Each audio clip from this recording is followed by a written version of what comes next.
magandang hapon mga kasari-sari ko dyan. Kamusta na kayo? Kamusta ang inyong tindahan? Lahat ba ay okay ang benta ngayong hapon na ito? Si Ate Tintin ninyo medyo malungkot. Malungkot pero parang nakangiti pa rin si Ate Tintin ninyo mga kasari. Wala naman akong magagawa kung medyo mahina ang bintahan dito sa amin. Alangan naman umiyak ako mga kasari. Pero syempre ganun pa man, maging masaya tayo kasi meron pa tayong chance hanggang gabi. Sana kahit papano maging bonggang-bongga ang ating benta mga kasari. Alam nyo mga kasari, pagod na pagod talaga ako. Pero habang nagdadaldal ako sa inyo, meron akong ginagawa ano ito? Lumpiang Shanghai, chicken lumpiang Shanghai, di ba? Habang nagba-vlog ako, nagkukulkul ako nito kasi nga walang customer. Pero ang atitintin niyo kailangan maglagari kasi kita niyo, di ba? Wala talagang customer. Anong gagawin natin? Magantay tayo dito. So, yung oras natin gawin natin kapaki-pakinabang. Kaya gumawa ako ng iba pang sideline para kahit papano meron ako maibenta sa aking mga customer. Sa totoo lang mga kasari, hindi ito dapat yung schedule ko ng paggawa ng lumpia. Kaso lang, naubos na yung aking lumpia. Tapos kahapon, dalawa sa mga customer ko hinahanap yung aking lumpia. Kung meron ba daw akong stock na lumpia, naubos na nga. Paano gagawin ko, di ba? So, kailangan gumawa talaga ako ngayon. Kahit pagod na pagod ako. Ay, yung mga kasari, sa totoo lang, simula alas 5 pa ng madaling araw, gising na ang atitintin ninyo, ang inyong pambansang tendera. Naglalagari na ako sa palengke. Tapos, sinakauwi ako dito mag-aalas 7 na. Anong oras na ako kumain ng agahan ko, mga mag alas 9:30 na mga kasari. So pagod na pagod ako. Nakakain lang ako saglit, nagpahinga saglit, nagrepack naman ako ng uling. Pagkadami-dami kong nirepack, 2 sako mga kasari. Sa totoo lang yung uling na yan ang ayaw na ayaw kong gawin. Kasi nga napasok yung kanyang parang maliliit na alikabok sa aking ilong.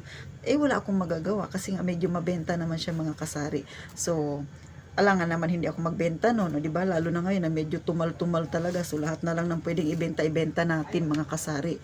So ganun, natapos ako mag-alas 12 na siguro yun. Tapos may dumating akong delivery, 2, yung Asme at saka Paraguay. Nako.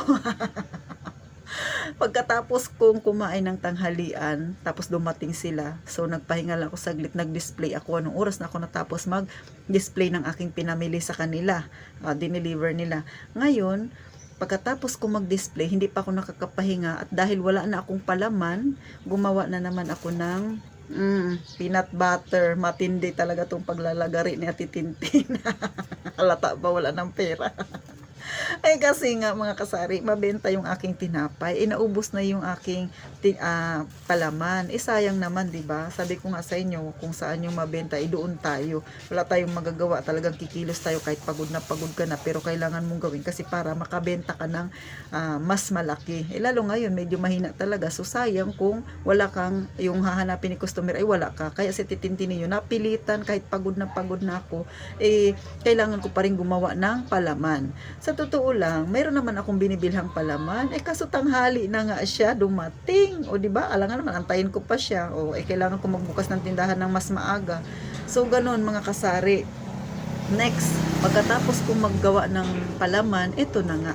Kung nakikita niyo, sige akong kadaldal sa inyo. Tapos ito, nagbabalot ako. Kasi nga, mga kasari, kahapon, may mga customer ako na naghanap ng aking lumpia. So, wala akong, naibenta sa kanila. So, sayang, di ba? Benta na sana, lumipat pa sa iba. Char lang. Ako lang naman na dito banda ang gumagawa nitong mga kasari lumpia dito sa amin. Kasi nga, ako, extra sideline ko na ito. Tapos yung napagbebentahan nito, dinadagdag ko yung kalahati sa aking tindahan. Tapos yung iba ay hinuhulog ko sa aking savings. So ganun si Ate Tintin. Kaya naglalagari. So kung napanood ninyo yung nakaraang vlog ko na 1-month challenge, medyo malaki yung aking naipon doon kasi ganito. Nakasiguro sa isang buwan 2 o 3 gawa ako ng lumpia. So malaki ang kinikita sa lumpia mga kasari. Nasa kalahati din. Kung ang puhunan mo ay 500, so kikita ka doon ng nasa 350. So ganun siya. So kung makikita mo, 'di ba? Kung masipag ka lang, kikita ka talaga ng malaki mga kasari. So ganito lang siya. So yung mga customer ko bumibili kasi nakikita nila dito ako gumagawa sa tindahan ko malinis. Alam niyo naman, nakakamay lang ako pero malinis yung aking mga kamay. Pagka may bibili, maghuhugas ako ng kamay bago ako haharap sa kanila. Kasi nga yung aking tindahan, karugtong nito ay kusina ko na, bahay ko na. Ay naku mga kasari, sa totoo lang pagod na pagod si Ate Tintin ninyo, di ba? Wala na ako ibang maisip na sabihin kundi pagod na pagod. Which is yun naman talaga ang totoo mga kasari.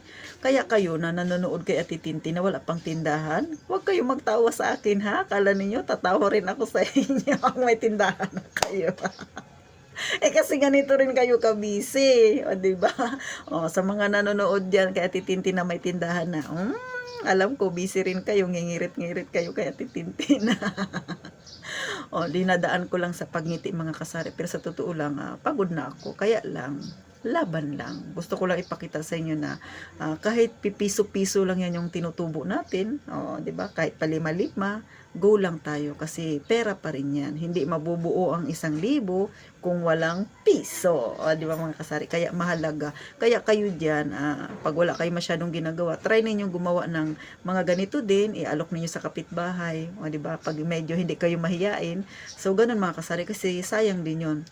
Kaysa wala tayong ginagawa sa ating tindahan, katulad nito, wala namang nabili. So gumawa tayo ng ibang pwede nating ibenta na pwede nating ilako-lako sa ating mga kakilala. O kaya kahit hindi ka maglako, pagka may customer ka, pwede mo siyang ialok sa kanila. So ako kasi ganun mga kasari, kasi medyo hindi makapal yung mukha ko pagdating sa lako-lako, mahina ang loob ko dyan. Pero yung mag-aalok ako sa customer ko kapag nandito ako sa loob ng tindahan, kaya ko yun. Pero yung maglako, medyo hindi linya ni Ate Tintin yun mga kasari. Medyo mahiyain tayo pagdating dyan. So paano mga kasari, ang dami ko pang ibabalot. Na-share ko lang sa inyo yung aking ginagawa talaga mga kasari, kasi nga ngayon talaga sobrang busy ako, pero masaya ako kasi marami akong nagawa na alam ko makakatulong sa aking tindahan. Kasi nga siyempre yung mapagbebentahan nito maidadagdag pa natin sa ating maliit na tindahan. So doon naman sa aking GCash mga kasari, o di ba, i-update ko kayo dahil nung nakarang December lang si Ate Tintin nag-start. So okay na okay siya mga kasari. So ngayon, February na, mga siguro nasa 2 buwan na ako mahigit na nag-GCash. Sa totoo lang maganda ang may GCash mga kasari. Pero yun nga, grabe rin yung ginawa kong pagtitiis, grabe rin yung pagtitipid ko para makadagdag ako ng puhunan sa aking GCash. So ngayon, medyo malaki na yung GCash ni Ate Tintin. Medyo may laman na rin. Pero syempre, sa mga katulad kung may tindahan na may GCash, ingat tayo sa mga scammer mga kasari. Lalo na pagka hindi natin kabisado. Ako kasi dito sa amin, medyo kilala ko lahat yung mga tao dito na nagpapa-GCash sa akin. So okay lang. Pero pag hindi ko masyado kabisado, syempre iba rin yung ginagawa nating pamamaraan. Kasi nga mahirap na tayo ma-scam. Ang hirap-hirap ng pera kitain. Kita nyo nga ako, grabing lagari ko. Grabe yung pagre-repack ko ng uling 2 sako. Tapos ma-scam lang ako. Paano mga kasari? Sana napangiti ko kayo kahit napagod ako. Nakikita nyo ba yung sarili ninyo sa akin na ganun din kayo kabisi? Bagamat may time na pa-relax tayo. Pero alam ko, mas marami pa rin yung ginagawa natin sa ating tindahan. Talagang busy tayo. Sa mga wala pang tindahan dyan, kailangan lang sipag at tiyaga. Siyempre, yung tindahan natin, pagka nag-umpisa ka sa maliit, pumasipag ka, matyaga ka, lalago din yan. Kaya huwag magmadali mga kasari. So, paano? Please naman, subscribe na kay Ate Tintin na para mapawi yung pagod ko kasari ngayong araw na ito. At saka syempre pa-like na rin. At saka kung hindi kayo busy, request ko lang sa inyo, sana ma-share nyo rin mga kasari ha, para syempre magkwentuhan pa tayo ha. Mag-share tayo ng mga ginagawa natin sa tindahan na nakakapagod, pero tawanan lang natin dahil syempre para ito sa ating tindahan. So paano mga kasari, hanggang dito na lang. Mag-iingat tayong lahat mga kasari sa ating tindahan, sa ating mga customer, at syempre pa sana mas lalo pang lumago ang ating tindahan. So paano mga kasari, mag-iingat tayong lahat palagi.